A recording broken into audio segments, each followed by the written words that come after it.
Alright, so beta 3 update पिछले हफ्ते में आ गया था एंड अगर हम लोग मेजर अपडेट्स की बात करें तो कुछ सिग्निफिकेंट चेंजेस तो नहीं है, बट कुछ स्टेबिलिटी इंप्रूवमेंट्स है compare to beta 2। UPI related apps अब फाइनली ठीक से चलने लगे हैं एंड अब आप में से बहुत सारे लोग कहेंगे कि भाई एंड्रॉइड 10 का स्टेबल अपडेट आ गया एंड आप बीटा 3 पर वीडियो क्यों बना रहे हो।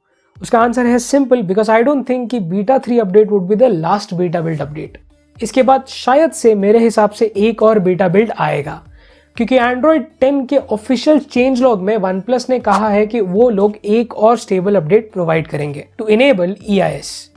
तो naturally company beta updates release करेगी, maybe one more last one. And since मेरी तरह आप में से बहुत सारे लोगों को स्टेबल OTA अपडेट का लिंक नहीं मिला होगा, टाइम कटने के लिए फिलहाल बीटा 3 के ऊपर बात करी जाए।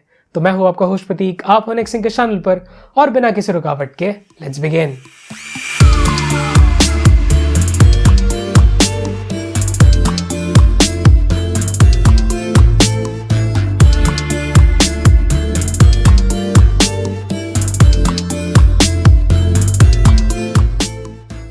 तो यार वीडियो को स्टार्ट करने के पहले कुछ बेसिक्स समझो रिगार्डिंग बीटा बिल्ड्स, क्योंकि मैंने इसके रिगार्डिंग OnePlus के फोरम्स पर और मेरे पुराने वीडियो के कमेंट सेक्शन पर लोगों के बीच में बहुत सारा कंफ्यूजन ऑब्जर्व किया है। अगर आप Android 9 का स्टेबल बिल्ड यानी कि ऑफिशियल अपडेट यूज कर रहे हो या फिर Android 9 के बीटा बिल्ड यूज कर रहे हो, तो आपको Android 10 के बीटा बिल्ड्स 1, 2, 3 को रिकवरी के थ्रू ही इंस्टॉल करना पड़ेगा एंड इस प्रोसेस में आपका डेटा वाइप होगा। However, अगर आप Android 10 बीटा यूजर हो, मे दैट बी बीटा 1 या बीटा 2, देन आप इस अपडेट को डायरेक्टली लोकल अपग्रेड के थ्रू आपके फोन पर इंस्टॉल कर सकते हो। इस प्रोसेस में आपका डेटा वाइप नहीं होगा। लेकिन बीटा 3 इंस्टॉल करने के पहले इस चीज का ध्यान रखना कि आपने सारे सिक्योरिटी फीचर्स को डिसेबल कर दिया है, यानी कि fingerprint, face and pattern. Make sure कि आपका स्क्रीन लॉक नन ऑप्शन पर सिलेक्टेड है। हालांकि कंपनी ये सारी चीजें बीटा 1 यूजर्स को सजेस्ट करती है, लेकिन अपने को कोई रिस्क नहीं लेने का है। अब हुए बेसिक्स क्लियर, उसके बाद की प्रोसेस तो बड़ी सिमिलर ही है।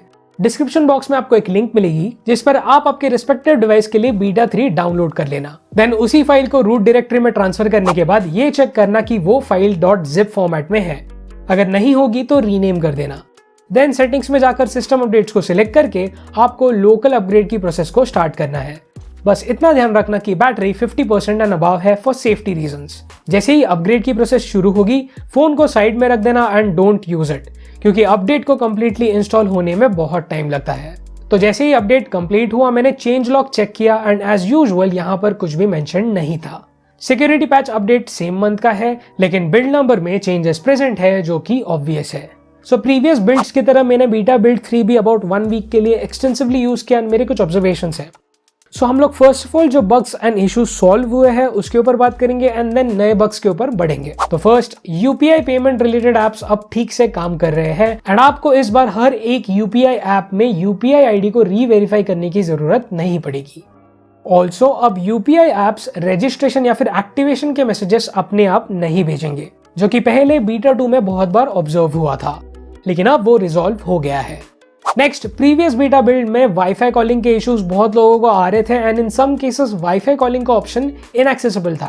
तो इस बार OnePlus ने एयरटेल वाईफाई कॉलिंग का सपोर्ट ही हटा दिया है। इसका मतलब आपके पास अगर एयरटेल का सिम होगा तो आप वाईफाई कॉलिंग का इस्तेमाल अब नहीं कर पाओगे एंड लॉककिट मेथड के थ्रू भी इसे एनेबल करना अब पॉसिबल नहीं है, बिकॉज उसका फ्रेमवर्क इस बार अपडेटेड है। अब देखो, according to me this is a good thing जो OnePlus ने करी है, क्योंकि वाईफाई कॉलिंग में अभी भी बहुत सारे इश्यूज हैं।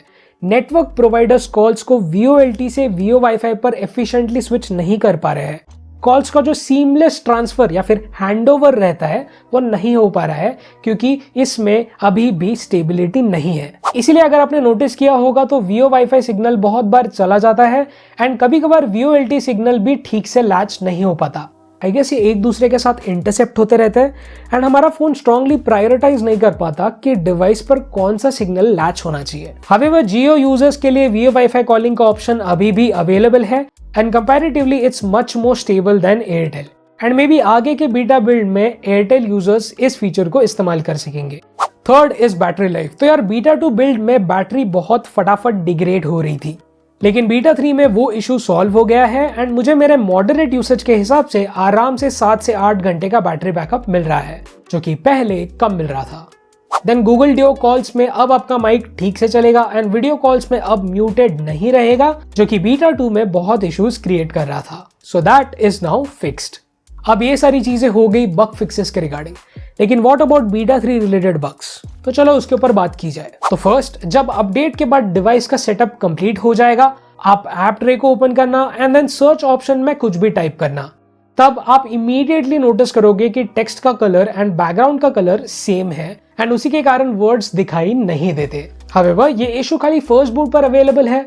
फोन को कुछ टाइम तक यूज करने के बाद ये इशू सॉल्व हो जाता है। आई गेस यहाँ पर बैकग्राउंड में OnePlus लॉन्चर अपने आप अपडेट होता है, जिसी के कारण ये इशू फिक्स हो जाता है। नेक्स्ट, OnePlus केयर ऐप को ओपन करना। वहां पर आप नोटिस करोगे कि नोटिफिकेशन शेड क्लियरली विजिबल नहीं रहता एंड ऐप पूरे स्क्रीन को ऑक्यूपाई करने की कोशिश करता है, जिसके कारण स्टेटस बार के आइकन्स विजिबल नहीं होते।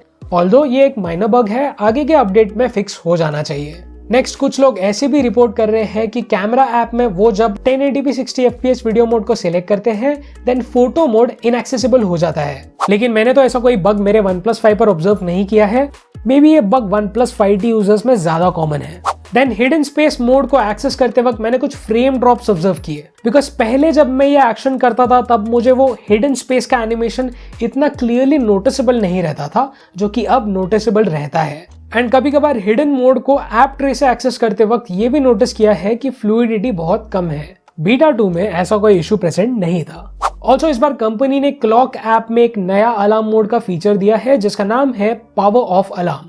तो बेसिकली अगर आप सोते वक्त डिवाइस को स्विच ऑफ करके सोते हो फॉर बेटर बैटरी बैकअप, तो ये मोड आपके लिए बहुत यूजफुल रहेगा, क्योंकि अब आप अलार्म्स को मिस नहीं करोगे। लेट्स अज्यूम कि अगर आपने सुबह 6 बजे का अलार्म लगाया है एंड आपका फोन ऑफ है, तो आइडियली फोन 6 बजे के कुछ मिनट पहले स्विच ऑन हो जाता है अपने आप एंड अलार्म बजने लगता है। लेकिन मेरे फोन पर यह फीचर ठीक से नहीं चल रहा था, क्योंकि अलार्म का टाइम होने के बाद भी मेरा फोन स्विच ऑन नहीं हुआ। मैंने जब फोन को मैन्युअली स्विच ऑन किया तब जाके मुझे अलार्म का इंडिकेशन आया।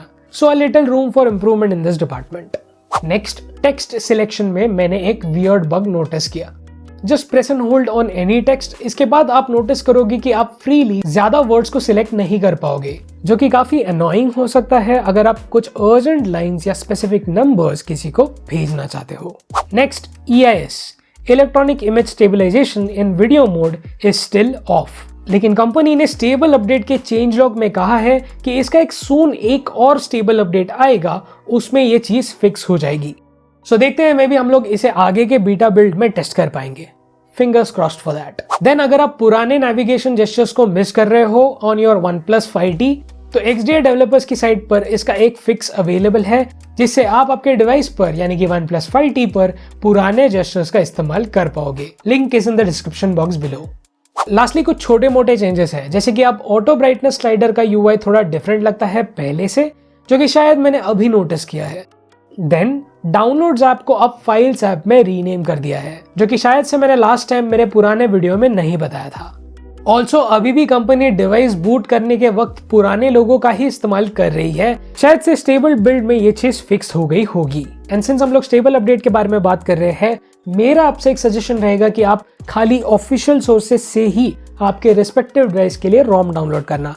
थर्ड पार्टी वेबसाइट से आपके रिस्पेक्टिव OnePlus 5 या 5T के लिए रोम डाउनलोड ना करें, क्योंकि OnePlus की वेबसाइट या फोरम पर इसका ऑफिशियल फाइल अभी भी अवेलेबल नहीं है। इसीलिए मैं आप सभी को कहूंगा कि रुको, इसे कहीं से भी डाउनलोड मत करो।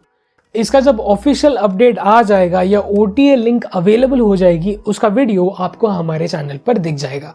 उसी के साथ आशा करता हूँ कि आपको ये वीडियो पसंद आया। अगर आया तो डेफिनेटली लाइक शेयर सब्सक्राइब, ताकि आपको हमारे वीडियोस ऐसे ही रेगुलरली मिलते रहे। And with that being said, spread happiness, drink more water, exercise daily and be kind to one another. See you. I wish I was above the center of attention, but I'm not. I wish I didn't have to give in to the pressure. तो मैं हूं आपका host प्रतीक, आप होने के channel पर